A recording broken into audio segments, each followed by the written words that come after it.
Hello students, welcome back to chemistry seeker. मैं प्रतिभा शर्मा और हम कर रहे थे थर्मोडायनेमिक्स सीरीज, जिसमें लास्ट क्लास में हमने डिस्कस किए थे application of first law of thermodynamics, जिसमें हमने पढ़ा था अबाउट वर्क। आज उसी में फर्दर हम देखेंगे free expansion and then isothermal expansion of an ideal gas. Free expansion का मतलब होता है एक्सपेंशन इन वैक्यूम। जब वैक्यूम में एक्सपेंशन होगा, इट मीन्स वैक्यूम है तो पी एक्सटर्नल क्या रहेगा हमारा, जीरो। पी एक्सटर्नल जीरो होने का मतलब क्या है, no work is done during free expansion. As work हमने क्या देखा था, work is equal to minus P external delta V. जब पी एक्सटर्नल जीरो हो गया तो वर्क क्या आ गया हमारा, zero. That is W is equal to minus P external delta V is equal to zero. इसी में वर्क में हमने रिवर्सिबल के लिए क्या देखा था, integration from V initial to V final P external delta V, ये भी क्या आ जाएगा हमारा, जीरो। फर्स्ट लॉ में हम क्या लिखते हैं, change in internal energy is equal to heat plus work. इसको अब हम क्या लिख सकते हैं, वर्क को हम डिस्प्लेस कर देंगे वर्क के फॉर्मूला से, तो यहां हम लिख सकते हैं delta U is equal to Q minus P external delta V.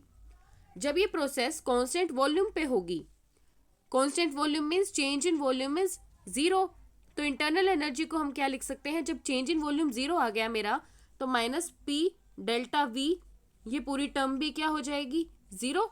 ये जीरो हो जाएगी तो delta U is equal to Q आएगा, और इस क्यू को हमने लिख दिया Q we.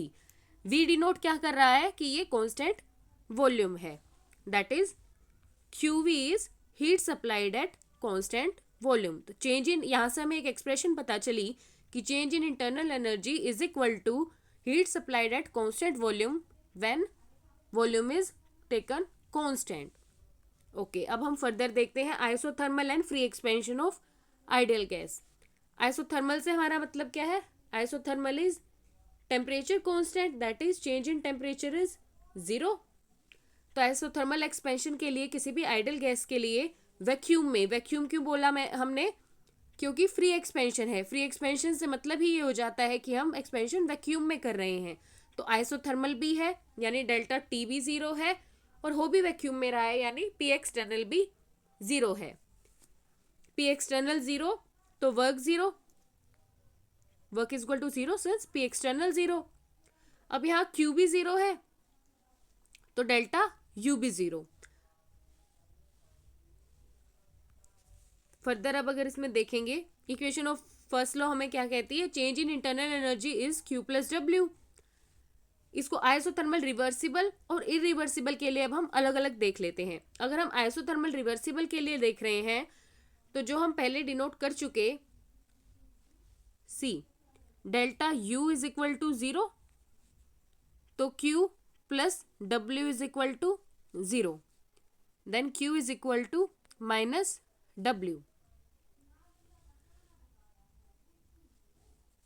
Q minus W के इक्वल है, तो जब हम इसे इरिवर्सिबल चेंज के लिए लिखेंगे तो इरिवर्सिबल के लिए वर्क क्या होता है, minus P external delta V. तो क्यू क्या हो जाएगा, नेगेटिव नेगेटिव पॉजिटिव, तो यहाँ positive P external V final minus V initial, और इसको हम डेल्टा वी भी लिख सकते हैं।